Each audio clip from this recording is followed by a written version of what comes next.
Hello साथीहरू, तपाईँलाई यस च्यानलमा स्वागत छ। साथीहरू, सशस्त्र प्रहरी जवानको सामान्य ज्ञान र सेवा सम्बन्धीमा कस्तो कस्तो खालको एक्जाममा प्रश्न सोध्ने काम गर्छ। आज म यस भिडियोमा तपाईँहरूलाई सम्पूर्ण कुरा जानकारीमा बताइदिन्छु। साथै यस च्यानललाई सब्स्क्राइब गरिदिनु होला ताकि लोकसेवा सम्बन्धी कुनै पनि जानकारी, कुनै पनि भ्याकेन्सी खुल्छ भने म यस च्यानलको मार्फतबाट तपाईँहरू बीचमा समक्ष पेश गरिदिन्छु। र साथै त्यो भ्याकेन्सी खुलेको छ, कसरी एप्लाई गर्ने, लोकसेवामा कसरी एप्लाई गर्ने, सिलेबसमा पाठ्यक्रममा के कुराहरू लेखिएको सम्पूर्ण कुरा जानकारीमा यस भिडियोमा र यस च्यानल मार्फतबाट म बताइदिन्छु। र साथीहरू, भिडियो सुरु गर्नुभन्दा पहिला तपाईँहरूको साथी कुनै सशस्त्र प्रहरी जवानको तयारी गर्दै हुनुहुन्छ भने यो भिडियोलाई सेयर गरिदिनु होला। उहाँको लागि पनि धेरै हेल्पफुल यो भिडियो हुन्छ। र साथीहरू, भिडियो सुरु गरौँ। अब देश सशस्त्रहरू क्वेसन नम्बर 1 तिर हेरौँ। नेपालको पूर्व पश्चिम औसत लम्बाइ कति छ? हाम्रो साथीहरू, नेपालको पूर्व पश्चिम औसत लम्बाइ हाम्रो 885 किलोमिटर दिएछ। अब 2 नम्बरमा क्वेसन दिएर हेरौँ साथीहरू, नेपालको उत्तर दक्षिण औसत लम्बाइ कति छ? नेपालको उत्तर दक्षिण औसत लम्बाइ साथीहरू इक्जाममा पनि सोधिएको थियो सशस्त्र प्रहरी जवानमा 193 किलोमिटर छ। तब 3 नम्बरमा हेरौँ हामी, नेपाल कुन महादेशमा अवस्थित छ? यसको एन्सर साथीहरू एसिया महादेशमा नेपाल अवस्थित छ। नेपालले 4 नम्बरमा हेरौँ, नेपालले एसियाको कुल क्षेत्रफलको कति भूभाग ओगटेको छ? यो क्वेसन फेरिबाट रिपिट गरौँ साथीहरू, नेपालले एसियाको कुल क्षेत्रफलको कति भूभाग ओगटेको छ? यसको एन्सर साथीहरू 0.03% ओगटेको छ। क्वेसन नम्बर 5 मा हेरौँ, नेपाल कुन देशान्तरमा पर्दछ? साथीहरू, यसको सही एन्सर पूर्वी देशान्तरमा नेपाल पर्छ हाम्रो। 6 नम्बरमा हेरौँ, नेपाल कुन अक्षांशमा पर्छ? साथीहरू, यसको उत्तरी अक्षांशमा पर्छ। नेपाल पूर्वी देशान्तरमा पर्छ भने उत्तरी अक्षांशमा पर्छ। अब हामी 7 नम्बरमा हेरौँ, नेपाल कति डिग्री रेखामा अवस्थित छ? साथीहरू, नेपाल हाम्रो जुन छ 40 डिग्री 4 मिनट पूर्व देशान्तरदेखि 88 डिग्री 12 मिनट पूर्व देशान्तरसम्म नेपाल अवस्थित छ। अब 8 नम्बरमा साथीहरू हेरौँ, नेपाल कुन अक्षांशदेखि अवस्थित छ? नेपाल कुन अक्षांश रेखामा अवस्थित छ? 26 डिग्रीदेखि 22 मिनट उत्तर अक्षांशदेखि र 30 डिग्रीदेखि 27 मिनट उत्तरी अक्षांशसम्म नेपाल अवस्थित छ। अब 9 नम्बरमा दिन्छ साथीहरू, नेपालको कतिवटा अञ्चलले भारत र चीन दुवै देशलाई छोएको छ? साथीहरू, यसको हाम्रो अञ्चल पूछिन्छ, यसको अञ्चल 6 वटा हाम्रो छोएको छ, चीन र भारत जुन दिएछ हाम्रो। अब 10 नम्बरमा दिन्छ, चीन र भारत दुवै देशलाई नछुने जिल्ला कतिवटा छ? हाम्रो चीन र भारतलाई जुन हाम्रो छिमेकी मुलुकहरू छ यसलाई नछुने जिल्ला कतिवटा छ हाम्रो? यसको एन्सर साथीहरू 36 वटा हाम्रो छ। फेरि साथीहरू 11 नम्बरमा दिएछ, क्षेत्रफलको हिसाबले सबभन्दा ठुलो जिल्ला कुन हो? नेपालको क्षेत्रफलको हिसाबले सबभन्दा ठुलो जिल्ला हाम्रो डोल्पा हो साथीहरू। फेरि 12 नम्बरमा दिएछ हाम्रो, नेपालको हिसाबले सबभन्दा ठुलो अञ्चल कुन हो?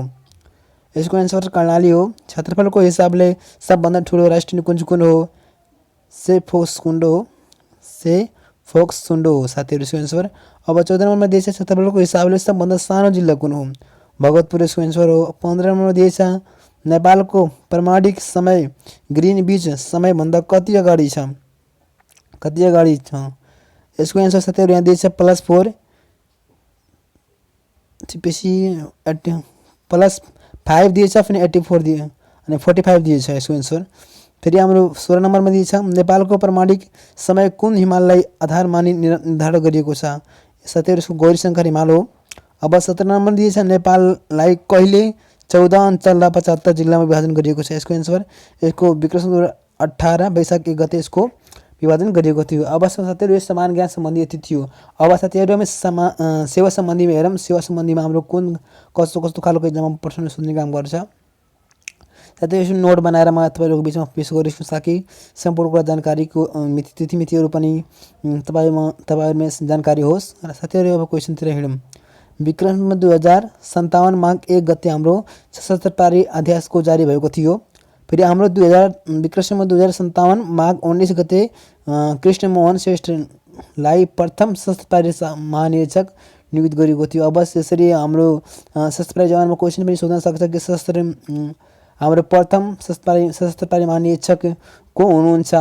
हाम्रो प्रथम जुन पहिलो घोषणा गरिएको थियो र कहिले घोषणा भएको थियो त्यो मिति पनि सोध्न सक्छ। अब हाम्रो अर्कोमा हेरौँ, 2057 माघ 29 गते सशस्त्र प्रहरी नियमावली 2057 नेपाल राज्य पत्रिकामा प्रकाशित भएको थियो। अब पनि सोध्न सक्छ कि नेपाल राज्य पत्रिकामा प्रकाशित सशस्त्र प्रहरी नियमावलीमा कतिमा भएको थियो, यस्तो पनि क्वेसन सोध्न सक्छ। त्यसपछि अर्को दिएछ 2057 माघ 23 गते दिएछ सशस्त्र प्रहरी बल प्रधान कार्यालय नेपाल प्रहरीको राष्ट्रिय प्रहरी प्रशिक्षण प्रतिष्ठान स्थलमा विधिवत स्थापना भएको थियो सशस्त्र प्रहरीको।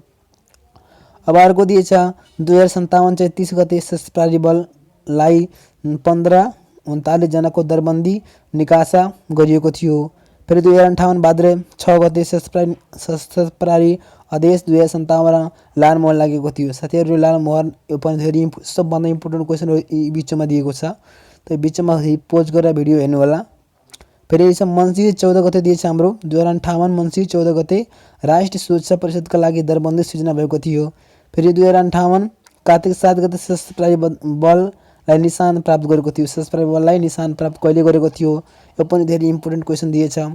फेरि अब दिएछ 2058 फागुन 2 गते सशस्त्र प्रहरी बलको अस्पतालको स्थापना भएको थियो। यसो पनि सोध्न सक्छ सशस्त्र प्रहरी बल अस्पतालको स्थापना कहिले भएको थियो, त्यो पनि धेरै इम्पोर्टेन्ट क्वेसन छ। फेरि हाम्रो साथीहरूको दिएछ 2058 चैत्र 29 गते सशस्त्र प्रहरी सेवा आयोग गठनको स्थापना भएको थियो। साथै सशस्त्र प्रहरी सहायक निरीक्षणमा क्वेसन सोधेको थियो। तपाईँ त्यसले गर्दा तपाईँहरू यो भिडियोलाई धेरै। त्यसै गरी साथीहरू 2059 वैशाख 14 गते सशस्त्र प्रहरी कल्याण कोषको स्थापना भएको थियो। यो पनि धेरै इम्पोर्टेन्ट क्वेसनहरू छ। फेरि 2059 असार 27 गते सशस्त्र प्रहरी बल महिला सङ्घको स्थापना भएको थियो। फेरि विक्रम 2061 मा वैशाख 31 गते एपीएफ अफिसर क्लबको स्थापना भएको थियो। त्यसै गरी 2061 पौष 5 गते सशस्त्र प्रहरी महाविद्यालयलाई ककनीबाट कास्कीमा हस्तान्तरण गरिएको थियो। त्यसपछि 2062 चैत्र 7 गते सशस्त्र प्रहरी विद्यालय कीर्तिपुरमा यसको विद्यालयको पनि स्थापना भएको थियो।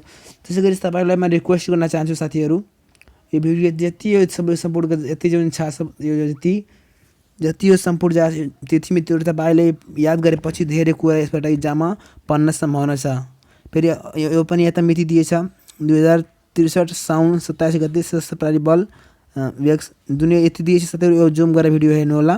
फेरि अर्को दिएछ 72 अनुसार 21 दिएछ 2072 असार 21 गते सशस्त्र प्रहरी नियमावली 2072 जारी भएको थियो। त्यसै गरी 2072 सो 3 गते नेपालको संविधान भाग 68 धारा 268 मा सशस्त्र प्रहरी बलको व्यवस्था गरिएको छ। यो पनि सशस्त्र प्रहरी सहायक निरीक्षणमा इक्जामहरूमा सोधेको थियो, कुन भागमा कति धारामा यसको व्यवस्था गरिएको छरिएको छ। यसरी दिएछ हाम्रो 2072 माघ 25 सशस्त्र प्रहरी नियमावली 2072 को प्रथम संशोधन भएको थियो। यसै गरी 2072 सशस्त्र प्रहरी बलमा 8वटा बाहिनीको व्यवस्था गरेको थियो। साथीहरू यसरी इक्जाममा यो सब सम्पूर्ण क्वेसनहरू इक्जामको लागि धेरै महत्त्वपूर्ण क्वेसनहरू यति दिएछ। यसलाई जति सकेसम्म याद गर्नु होला साथीहरू, किनभने इक्जामको दृष्टिकोणले यो प्रश्नहरू धेरै महत्त्वपूर्ण छ र यस सम्बन्धी कमसेकम 15-20वटा पक्कै छ। म आशा लिएछु साथीहरू कि 15-20वटा पक्कै यस क्वेसनहरूबाट पढ्ने गर्छ। यसमध्ये सशस्त्र प्रहरी सहायक निरीक्षकको 15वटा यसै क्वेसनबाट परेको थियो।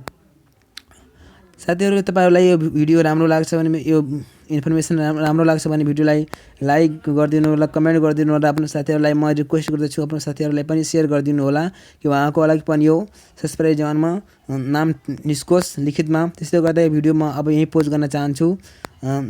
अब भिडियोलाई पनि लाइक सेयर कमेन्ट गरिदिनु होला।